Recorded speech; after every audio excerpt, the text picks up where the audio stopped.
So without wasting much time again, I want to call on Mr. Chinedu Michael to speak on leveraging tech and finance for agricultural development. An applause, please. Everybody clap, please. Welcome, sir. So I'm going to tell us a quick story so you know who I am.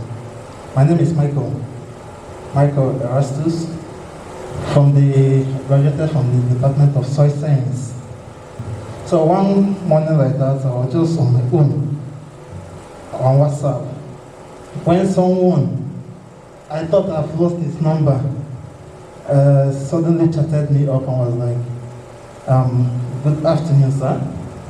Please, there's something I want to discuss with you. And I was like, okay. May I know who you are? I told him, my name is, what's that his name again? Genesis Ofedo. I was like, wow, I know you.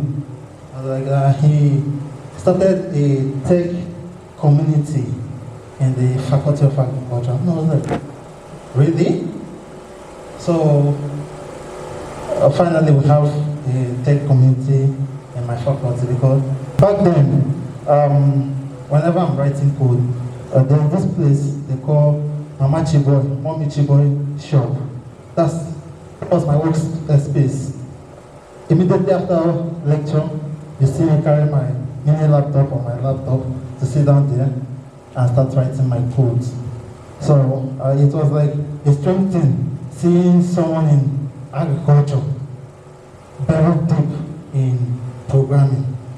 So, but I'm glad that an initiative like this finally exists in that faculty. It's my faculty because I'm an alumni of the same faculty. So this morning, I'm going to quickly take us on leveraging technology and finance for agriculture. So, I want to say first, in Nigeria, when you talk of agriculture is the sector of the nation's economy that is often undervalued, or rather overlooked. People don't take it as a necessary thing. When you talk of agriculture, you want to, let's say, you want to gain admission to study something under the Faculty of Agriculture. People will be like, are you ready with your senses? What are you saying? You want to do soil science? You want to do crop science, animal science? Like, so you don't see veterinary medicine or something like medicine and surgery, dentistry and pharmacy. Funny enough, many of us who went through the whole agri faculty stuff, we are just children of circumstance. By that, you know what I mean, right? We wanted to go for pharmacy, then circumstances pushed us. But along the line, we came to love it. And I want you, those of you studying under the Faculty of Agriculture, to actually develop that love. Because the truth of the matter is, there are a lot of things which you can actually do when you leave or graduate. And if you acquire any tech skill, you even make it much more interesting. Let me give you an instance. During my final years, there was, how many of us know about the concept of soil texture, structure, and all that? How many? Now, I developed a software that helped me plot my textural triangle. So instead of the usual, you bring a paper, do your normal lab work, get the percentage CO, percentage sand and clay. Then you now find which texture they correct. And then you start to trace on the paper where they meet and all that, which could be sometimes erroneous. I built a software by myself that helped me to plot all those things and get the exact textural class. That was what I used for my final year project. I had to even show it to Dr. Zoka. I told him about it and he was like, wow, if I knew I was building something like this, I should have met him so that he would be my supervisor. And then maybe that would be my final year project. And then it was just that. So, and most of my friends, that was also the same thing I used them. Unfortunately, money now, to develop it into a wider scale and all that. We couldn't do it at that moment. In what aspect can you apply technology in agriculture? We've heard of precision farming, we've heard of Internet of Things, we've heard of smart farming. Smart farming also includes precision farming, where with the help of technology, you can actually get the exact timing that you should plant, the exact quantity of water, the soil, particularly needs.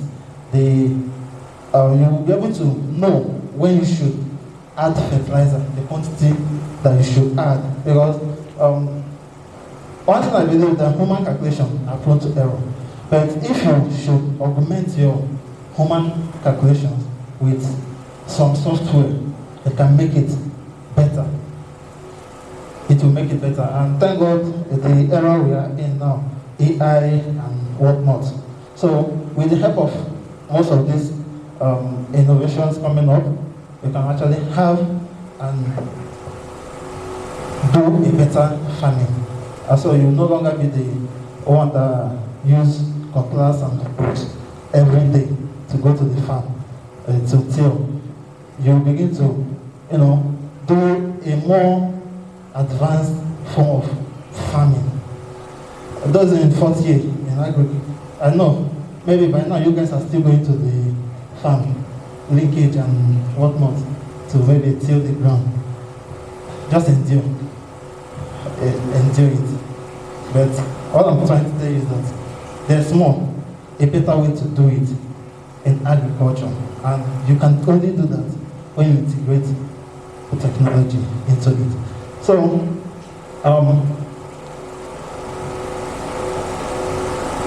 sorry, I'll have to proceed without them. So the next one is a mobile app. Mobile app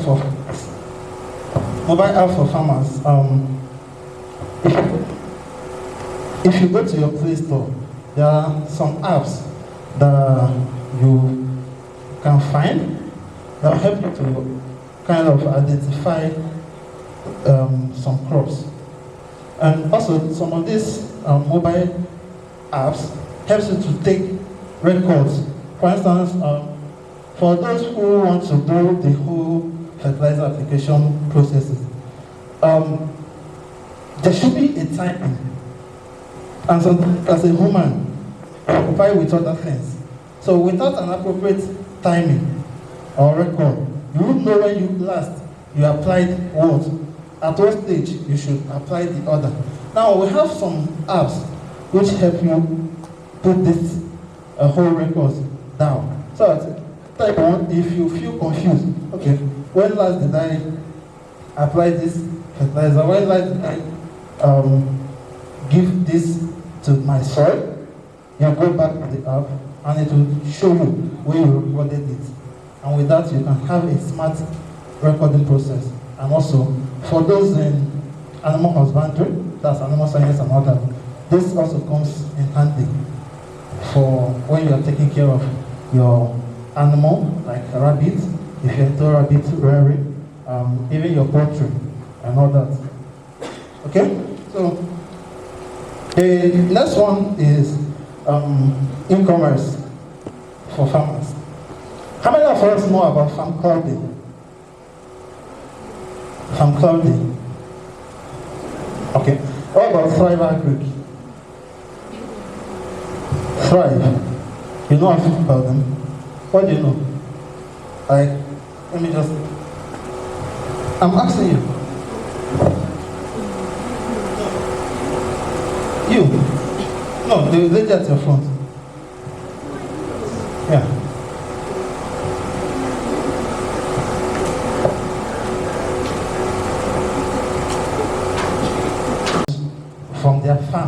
their produce from their farm, the market that needs them. And sometimes when they do, the road is bad. So a situation where e-commerce now comes in, a platform like Thrive Agric will pick those goods for you from the farmer that they partner with. When you order it, you know how they store it, so it remains fresh. Then when you order it, they deliver it straight to you. I don't know if they are in Enugu yet, but I know that Thrive Agric covers Lagos, Abuja, and some other places like that. So that's using e-commerce. And then the last one, which I have is, well, I call the big data in Agric. And that is big data. We'll talk about the data analytics and other people, the Internet of Things, where I made mention of recording. Now with this technology, you can easily predict, or not even easily, you can know the amount of rainfall that you should be expecting at a particular region at a particular time. Okay? Now, so with this, if you have a farm, say around this in Soka, and you know that Soka is going to receive about 20 millimeters of rainfall, you will know the type of crops that you should plant within that period. So that you don't plant crops that need more than that amount of rainfall. You begin to struggle with irrigation to augment for the shortage. I don't know if you are following. Okay, so that's about technology and agriculture. What about finance? Let's look at finance. What I call the fertilizer for agriculture. What I call the fertilizer for agricultural growth. You can have the technology, but if you don't have the finance, it is still going to be a waste of effort. And sadly, or should I say, too bad, because many people don't have the knowledge on how to secure funds for their agric or agricultural businesses. Okay, 2018, I'm proudly raised about $1 million to help farmers.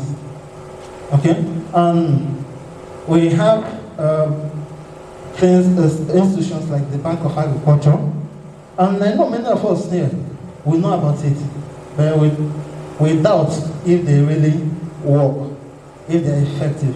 Maybe the Nigerian disease, what I call the Nigerian disease, that's inefficiency of our government parastatals to operate as they should.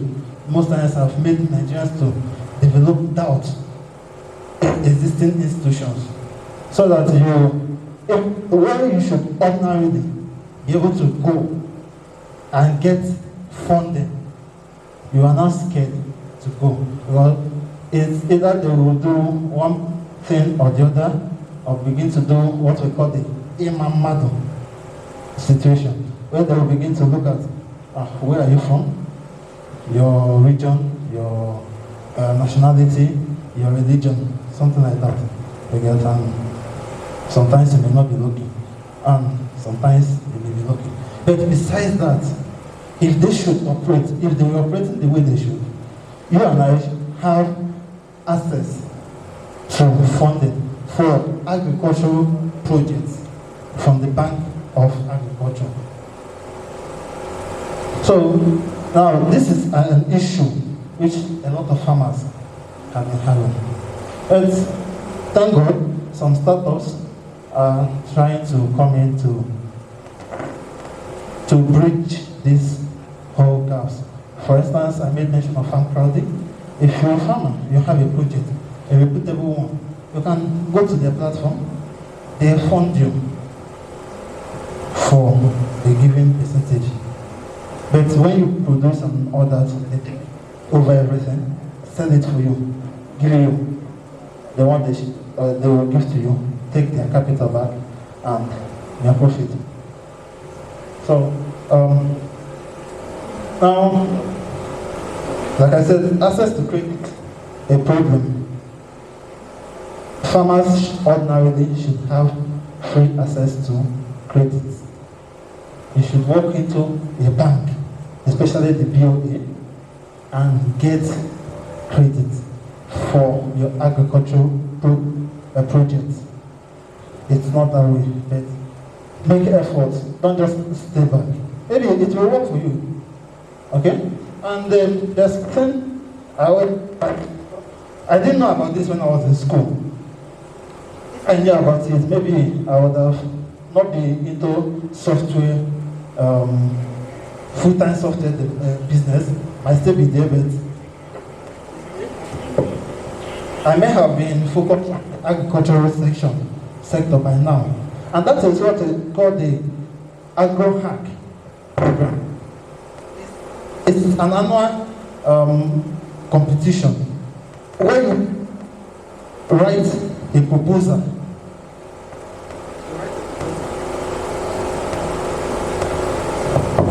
You write a proposal, and if what you've written is actually okay, they can award you up to 50k USD, 10k USD, depending on how great your proposal is.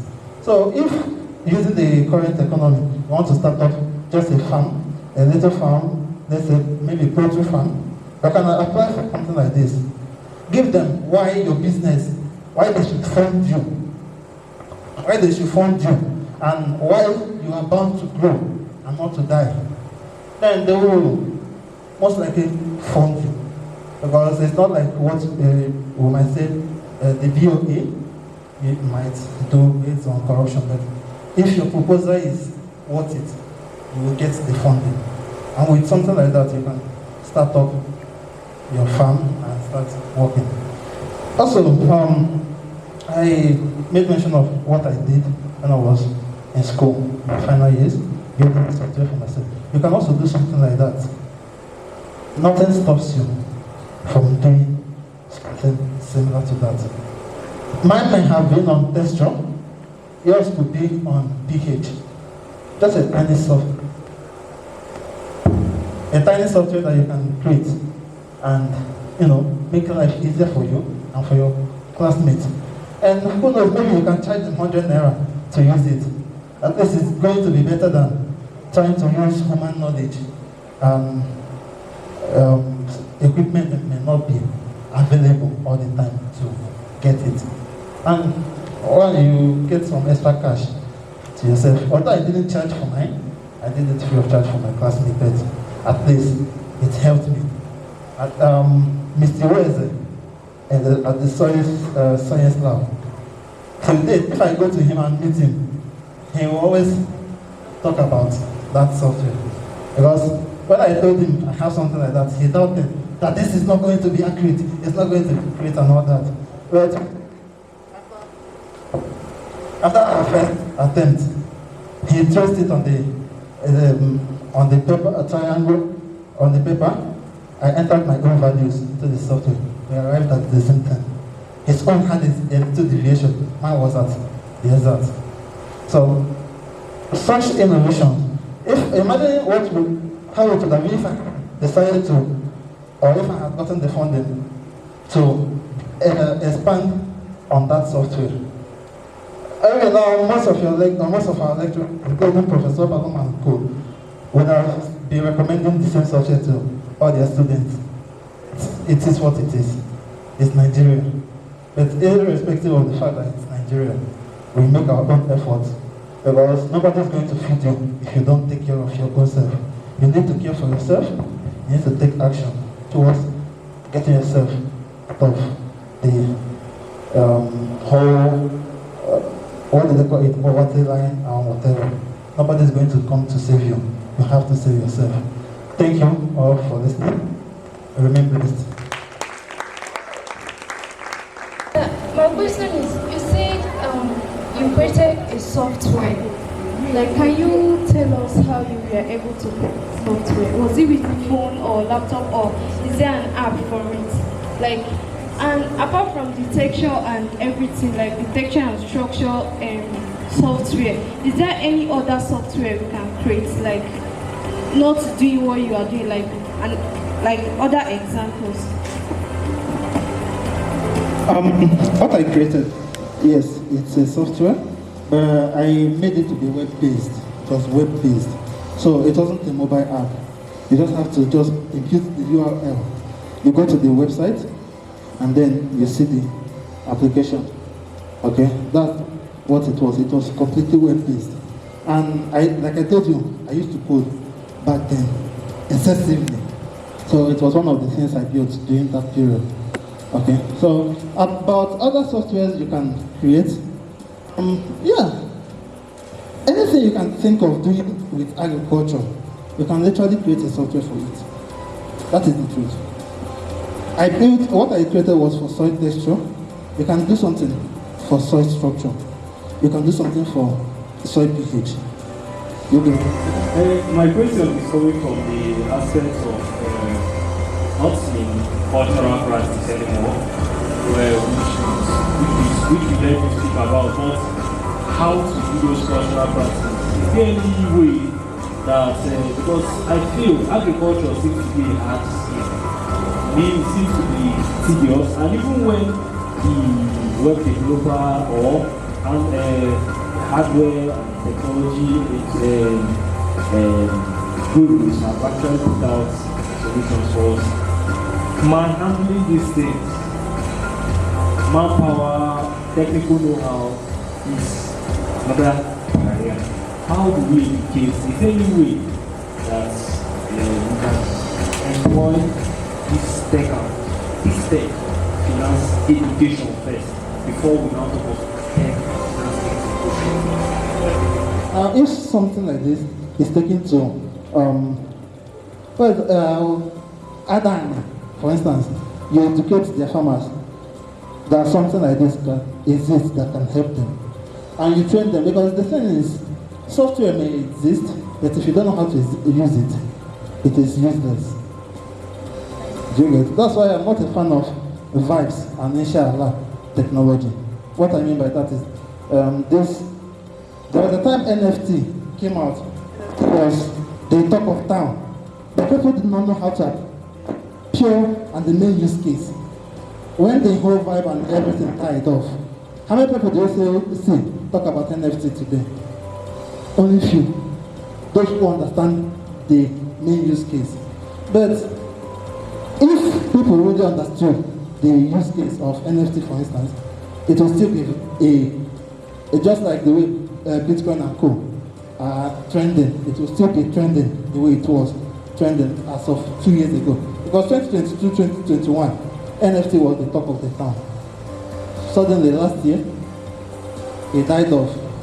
Only those who are in the Web3 proper that talk about it. So a software could exist, but without proper guidance on how to use it, it will break. And that's why I always encourage programs like this to be organized, especially for young ones like us. Okay, because the older ones may not understand it the way you want. But having a knowledge of something like that, and you apply it to your farm, and you teach someone else, and that person teaches another person. They say, when I teach you, I've taught one person. Now you teach one person. How many persons have I taught now? 3. That person teaches another person. How many persons? 4. Now imagine I teach you now, teach the lady beside you, and both of you now go out to teach 2 other persons. How many? So you see, that's why program like this needs to be organized. Okay? When you are saying something about BOA, Bank of Agriculture, right? You say that that there are those like brands that are responsible for giving out credit loans to farmers to carry out some of these things that is very important. Now my question is that in that BOA aspect, like what if there are some underprivileged farmers, like let me say farmers that do not really meet the criteria or the eligibility? Because I think that as a bank, they must have 1 or 2 things involved before giving out or responding to farmers' requests of getting loans. So what should be done in that case? That's my first question. And my second question is that we are talking about technology in agriculture, precisely in Nigeria. But Like for instance, I am in electrical engineering, I'm not in agriculture. But whenever I am passing along in agriculture, I'm sorry to say this, but I'm just saying, whenever I'm passing along agriculture faculty, I see students farming, and like wearing and the farm. Now, and those farmings are manual labor.